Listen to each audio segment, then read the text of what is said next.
रवि रहेगी। आज यहाँ पे धरना दिया जा रहा है बाबा साहब के अपमान को लेकर, क्या कहेंगे? समाजवादी पार्टी के मुखिया जिस तरीके से दलित के हित की बात करते हैं और आज उनका चेहरा पूरे देश के समक्ष उजागर हुआ है। उन्होंने भारत रत्न देश के संविधान के रचयिता बाबा साहब के साथ अपनी तस्वीर को साझा करके आज उन तमाम लोगों का अपमान किया है जो संविधान समिति के सदस्य थे, अध्यक्ष थे और बाबा साहब के नेतृत्व में जो संविधान भारत को समर्पित किया गया था। मुझे लगता है कि उस संविधान को लिखने के लिए इतनी विद्वता की आवश्यकता थी। बाबा साहब जैसा विद्वान व्यक्ति जिन्होंने भारत को एक ऐसा संविधान दिया जिसमें अगड़े पिछड़े को समान अधिकार दिया, महिलाओं के अधिकार की बात की, तमाम उन विषयों पर उन्होंने काम किया जिनकी उस समय तत्कालीन भारत में आवश्यकता थी। तो इन बड़े विषयों पर संविधान को लिखकर भारत को एक ऐसी दिशा देने का काम बाबा साहब ने किया और आज जो उनकी वो तस्वीर के साथ छेड़छाड़ की गई है, ये निश्चित ही पूरे देश के लोगों को नागवार लगा है और पूरा देश आक्रोशित है।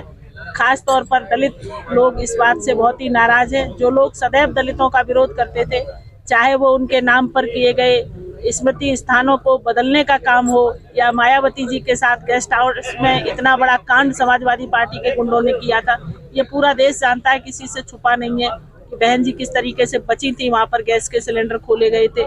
तो ये जो काम करने वाले लोग हैं आज वो अपने आप को केवल दलित वोट लेने के लिए दलित की तस्वीर समझते हैं कि बाबा साहब को लगा लेंगे तो दलित वोट हमारे साथ आ जाएगा। बाबा साहब केवल दलितों के नहीं है, बाबा साहब पूरे देश के आदर्श हैं और पूरे देश को एक दिशा और दशा देने का काम उन्होंने भारतीय संविधान लिखकर किया है। इसलिए हम सब बाबा साहब का सम्मान करते हैं और देश के प्रधानमंत्री ने जिस तरह से बाबा साहब की 5 स्मृतियों को पंचतीर्थ बनाकर और उनको स्थापित करने का काम किया, मुझे लगता है कि कांग्रेस पार्टी ने कभी ऐसा कोई काम नहीं किया।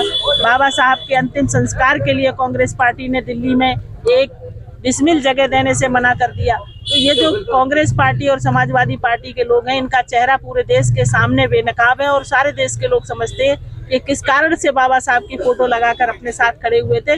वो बाबा साहब की बराबरी कभी नहीं कर सकते। बाबा साहब ने देश को जिस तरीके से दिशा दी, महिलाओं को सम्मान दिया, वोट का अधिकार दिया, दलितों की बात की, लोगों को, पिछड़े लोगों को आगे लाने की बात की, ये बहुत बड़ा काम उन्होंने किया। इसलिए इनका जो चेहरा है आज बेनकाब है और पूरा देश आक्रोशित है और उसी के परिप्रेक्ष्य में हम लोग यहाँ पर भारतीय जनता पार्टी के हमारे जिलाध्यक्ष हम सारे लोग धरना देने का काम कर रहे हैं। ये धरना कब तक जारी रहेगा?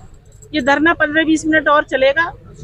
1 घंटे से हम लोग बैठे यहाँ पर। ये हम लोग प्रतीकात्मक धरना दे रहे थे, आज इस बात का विरोध कर रहे थे कि देश के लोगों को समझना चाहिए कि किस तरीके से बाबा साहब के साथ अपनी फोटो लगाकर उनका अपमान करने का काम समाजवादी पार्टी के मुखिया आज कर रहे हैं।